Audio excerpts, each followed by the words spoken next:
Hello everyone. Today in my lesson I will be presenting about verbal communication and its related topics. Verbal communication refers to the utilization of words to express ourselves in front of other people. Thus, it is an inclusion of both spoken and written communication.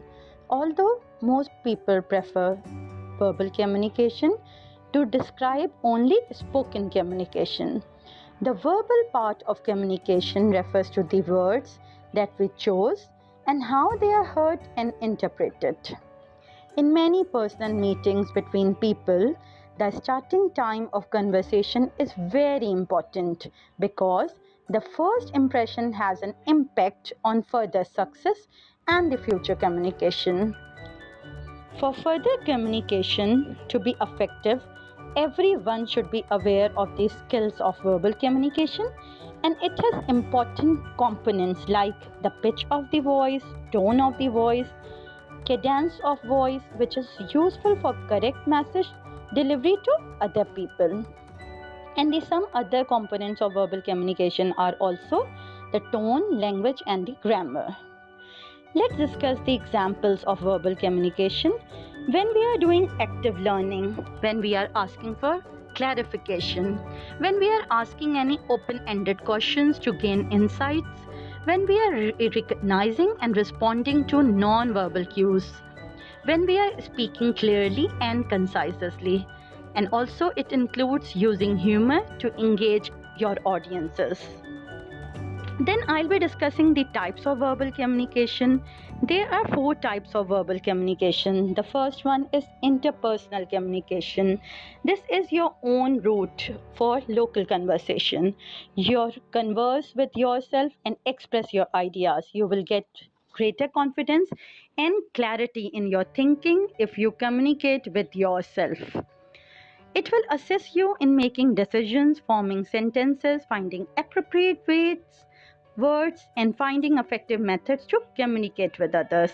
This will aid you in obtaining your co workers' trust. Then comes interpersonal communication. This is also one to one verbal communication. This form of communication takes place between two people. It allows you to see if you are communicating your ideas clearly. Then we have a small group communication. The number of persons grows. You progress from speaking with only one person to a group of several people.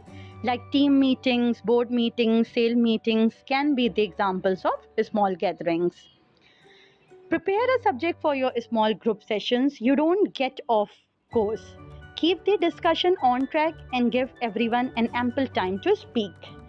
Then comes public communication. This is also known as public speaking. An individual speaks to a huge group of individuals at the same time.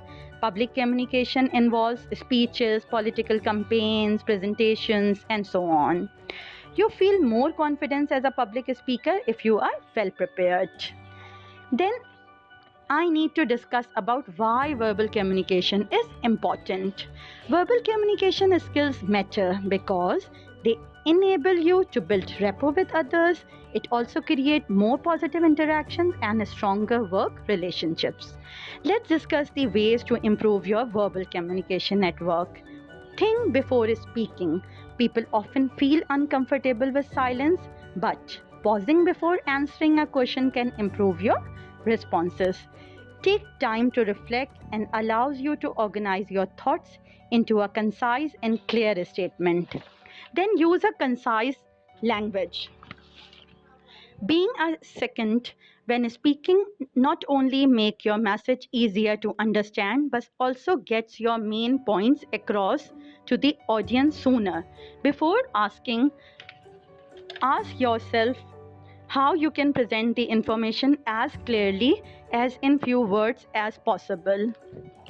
Then understand your audience. To effectively communicate messages, you need to understand your audience and put them into a as you are. So ensure you explain information in a manner easily understood by anyone, especially when discussing complex or technical topics.